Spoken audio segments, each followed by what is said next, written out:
students, I welcome you all to the lecture Chromatography. So this is from your physical chemistry paper CHE5B08 for 5th semester BSc Chemistry course. So look at these terms. These terms are familiar to you: filtration, evaporation, distillation and extraction. So what are these techniques? So we use these techniques to separate and purify components from a mixture. So these are separation and purification techniques. Filtration, you can filter components in a mixture based on their size. Evaporation, you can evaporate a solvent from a mixture so that you will get a solid residue. Distillation, in a liquid mixture, based on the difference in boiling point, you can distill and get liquid separated. You can use a solvent to extract a component from a mixture. So all these are separation and purification techniques. So here I am adding one more, chromatography. So chromatography is also a separation and purification technique. But all these techniques mentioned here, filtration, evaporation, distillation and extraction, from their name itself, you may get the feel that, okay, this is something to separate something. For example, filtration, filter; evaporation, evaporate; distillation, distill something. But chromatography, the name, you may feel that maybe you cannot find any relation between the separation and purification with this name. Actually, the meaning of chromatography is, chroma means color and graphene means to write. So chromatography is a result, something written in color. So how this name is related to separation and purification? So the reason is, the scientist, when it's used the first time, he used to separate a column of calcium carbonate, and he separated plant pigments using this technique. So the result was, the plant pigments were separated on a calcium carbonate column. So it was like a band of different colors. So he named this technique as chromatography because the result what he got was written in color. In this figure you can see that this is a column chromatography setup. We will see what is column chromatography later. But here is the mixture. Then when mixture goes down, the components got separated and those components are colored. So different color means different components. So the result is something like written in color. So that's why the term chromatography. So this is Michael Twist, a Russian scientist. 1906, he used chromatography to separate plant pigments, and he called the new technique like chromatography because the result was written in color. But chromatography can be used to separate components which are not colored. So nowadays, chromatography is one of the most important techniques used in chemistry, biology and other fields of science. And he is the founder of the column chromatography. So actually, even before him, people have attempted chromatography, especially thin layer chromatography. So all those details, I have sent you a paper before. So if you go through that paper, History of Chromatography, you will get who discovered these techniques. And chromatography has application in every branch of the physical and biological sciences. So actually 12 Nobel Prizes were awarded between 1937 and 1972, alone for work in which chromatography played a vital role. So that itself shows the importance of this technique. So chromatography is a separation and purification technique. So let's see what are the basic principles in chromatography. So there are different kinds of chromatography. So column chromatography, planar chromatography, that means thin layer and paper chromatography. We will discuss all chromatography separately later. But whatever be the chromatography technique, in all chromatography there will be two immiscible phases. two immiscible phases. So these phases may be solid and liquid, liquid and liquid, or solid and gas, or it could be liquid and gas. In any combination, these phases are immiscible. The phases won't mix. So any chromatography techniques contain two immiscible phases. And the components to be separated in a mixture. So the components in a mixture which are to be separated, they are distributed between these two immiscible phases. So that is the first point. So among these two phases, one is stationary, one is not moving. So that is called stationary phase. While the other one, which is the mobile phase, that moves through in a definite direction through that stationary phase. So why it says definite direction? Because in some chromatography, the mobile phase flows from top to bottom, whereas in some chromatography, the mobile phase moves from bottom to the top level. So it depends on the type of chromatography.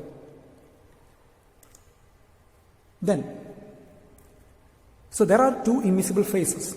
So how the separation of the components in a mixture is taking place? That is due to the differential distribution of the individual sample components in these two immiscible phases. So in a mixture, there are different components. These components are distributed differently in stationary phase and mobile phase. So that difference is actually responsible for the separation of components from a mixture. Now, the mobile phase actually carry your mixture or the components, and when it goes through the stationary phase is actually retard the movements of the components. So the compounds which has stronger interaction with the stationary phase, their movements get retarded. So the mobile phase is flowing through the stationary phase that carries your mixture which contains different components, and when it goes through the stationary phase in a way it tries to retard the movements of the components. How it is retarding the movement? There might be some interaction between the stationary phase and the components in your mixture. So the components which has strongest interaction with the stationary phase, that component's movement gets retarded. Now, when mobile phase carries your components to the stationary phase, there is always an equilibrium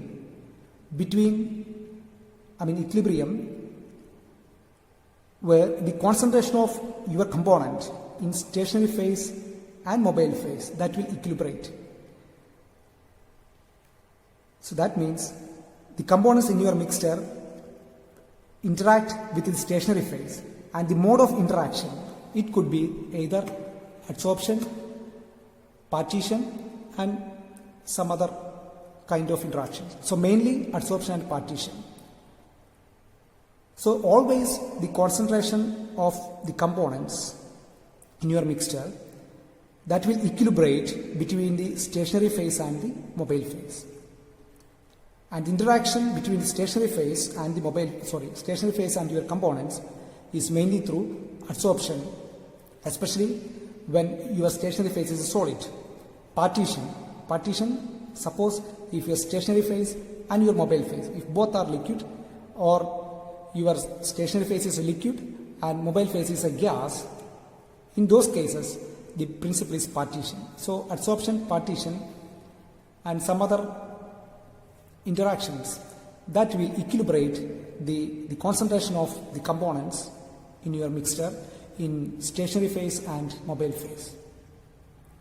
So the component having weakest interaction with the stationary phase. So what will happen to that component? So your mobile phase is flowing through the stationary phase, and your stationary phase is interacting with the components in your mixture, and the component which have weakest interaction with the stationary phase, that will go through the mobile phase fastly because the retardation felt by the compound which has the weakest interaction with the stationary phase is less. So that will move with the mobile phase fastly.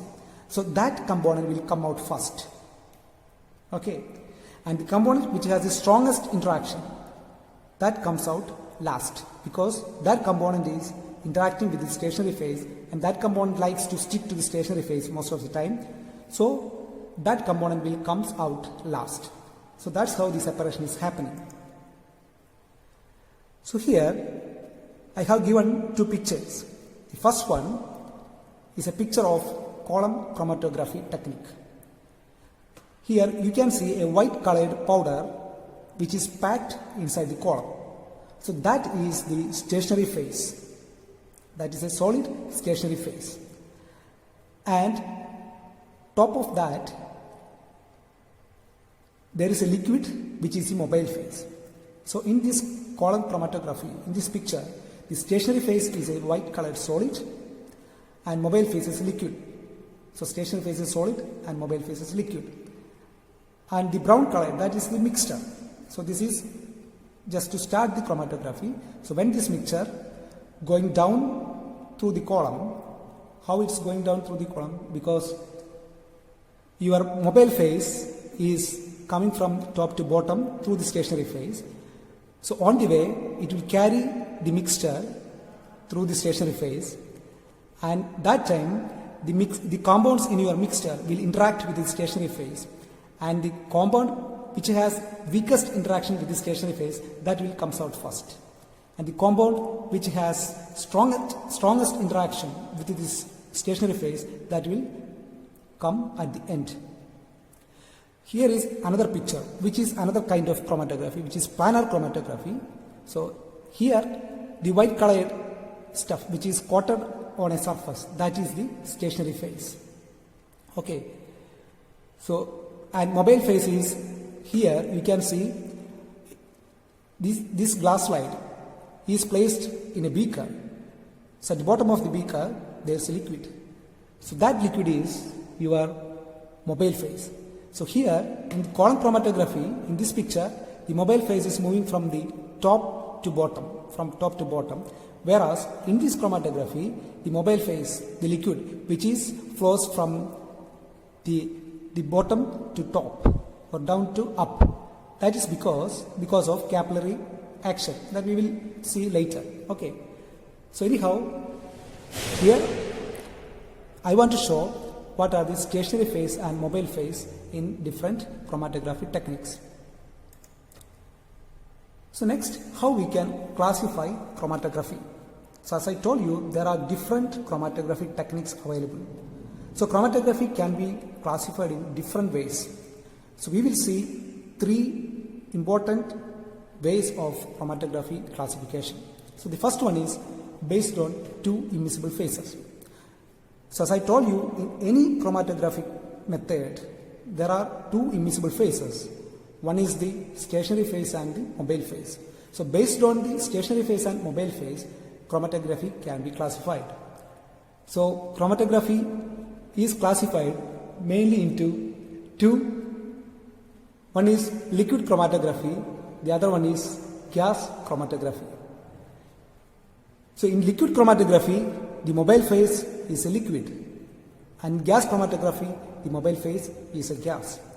So based on the mobile phase, the chromatography can be classified into liquid chromatography and gas chromatography. And obviously, a solid cannot become a mobile phase. So that's why there are liquid chromatography and gas chromatography. Now come to the liquid chromatography. In liquid chromatography, the mobile phase is a liquid, that is fixed. So what is the other option? What is the stationary phase?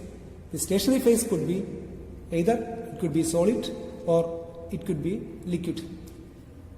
So if the stationary phase is a solid, then that chromatography is called liquid solid chromatography. If the stationary phase is a liquid and mobile phase is liquid, so that chromatography is called liquid chromatography. Comes to the gas chromatography. Here mobile phase is a gas, and suppose if stationary phase is a liquid then that chromatography is called gas-liquid chromatography. And suppose if the stationary phase is solid, that chromatography is called gas-solid chromatography. So this is one method of classification of chromatography, which is based on the two immiscible phases. Chromatography can be classified liquid chromatography. Again, liquid chromatography can be liquid chromatography, liquid solid chromatography. Gas chromatography can be gas liquid chromatography or gas solid chromatography. The second method of the classification of chromatography is based on the mechanism of separation. How the separation of your components is happening. So based on that, chromatography can be classified. So one is adsorption chromatography. So adsorption chromatography is here the separation of the components in a mixture is taking place due to adsorption of the components with the stationary phase, or the differential migration of samples through adsorption on a solid adsorbent. For example, in liquid solid chromatography and gas solid chromatography, where solid is the stationary phase, the adsorption is the reason for the components to be separated. So the second one is the partition chromatography. So in partition chromatography, actually the components in a mixture are separated based on their partition coefficient. That we will see later what is partition coefficient. So normally this principle is applied in liquid chromatography and gas liquid chromatography, where the stationary phase is a liquid. So here in liquid chromatography, both the mobile phase and stationary phase both are liquids. And in gas liquid chromatography, the mobile phase is a gas and stationary phase is a liquid. So in this kind of chromatography, the principle behind the separation of the components is partition. So that kind of chromatography is called partition chromatography. So I have highlighted this adsorption and partition in red color because in this chapter we will mainly focus on adsorption chromatography and partition chromatography. The third one is ion exchange chromatography. We will see that later. In ion exchange chromatography, the separation is happening because of the exchange of ions. It's something like the purification of water. Okay, we will see detail later. The fourth one is gel filtration chromatography. That also we will discuss in a later section. The fifth one is affinity chromatography. That's we are not going to discuss in this chapter. So anyhow, this classification is based on the mechanism of separation. How the components in your mixture is getting separated, either through adsorption or through partition kind of steps. Okay, the third way of classifying chromatography is based on the operational technique adopted. How the experimental setup is for the chromatography. So based on that, the chromatography can be classified column chromatography and plane chromatography or planar chromatography. So in column chromatography, we use a column of stationary phase, or the stationary phase is packed in a column, glass or steel column. So that column we use for the chromatography technique. So if that the technique, then that is column chromatography technique. In plane chromatography, the stationary phase in a two-dimensional plane. So there are again two kinds of plane chromatography or planar chromatography. One is paper chromatography, where we use a thin film of paper, thin film of liquid supported on a paper strip. So that is paper chromatography. That is the stationary phase. In thin layer chromatography, we coat a thin layer of liquid on a solid surface, which is coated on a plastic sheet or glass sheet, or we coat a solid directly on a plastic or aluminum sheet, aluminum plates or glass plate. Okay, so that forms a two-dimensional thin layer. So that is thin layer chromatography. So that comes under plane chromatography or planar chromatography. So these are the different ways of chromatography classification. And this is all about the introductory part of chromatography. Okay, so in the next lecture, we will discuss adsorption chromatography techniques. So hope that you understand the lecture. So thanks for listening.